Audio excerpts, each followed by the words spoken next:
أدخلنا الله وإياكم، كتب الله لأهلها الخلود الأبدي فيها. وقد مر معنا مرارا، وهذا من حسن القول الذي يكرر: إن من أهل الجنة لمن ينظر إلى وجه الله بكرة وعشيا. ولا يمكن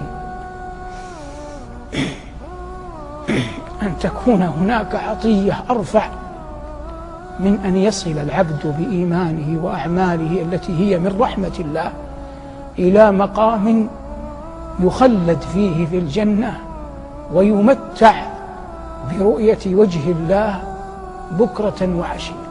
والله إن البشر ليقع على وجهك وأنت ترى والديك، فكيف إذا رأيت ربك ورب والديك؟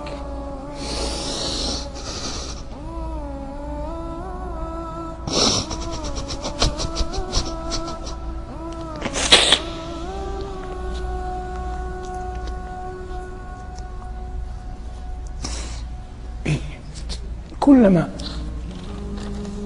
دعاك الشيطان إلى أن تعصي الله فتذكر ما نعمة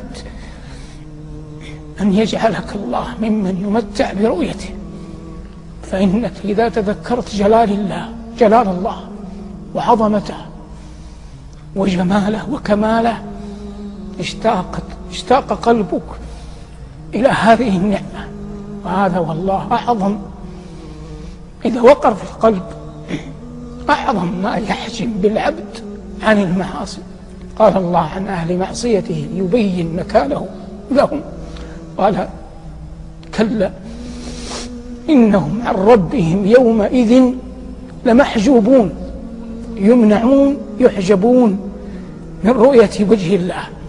فدل على أن أعظم النعيم رؤية وجه الله الكريم جل جلاله. ونحن على يقين أن أعمالنا، أقوالنا، أفعالنا، سرائرنا لا تؤهلنا لهذا الأمر البتة، لكن كما نقول في هذه الدروس وغيرها: المعول على رحمة الله وحسن الظن به جل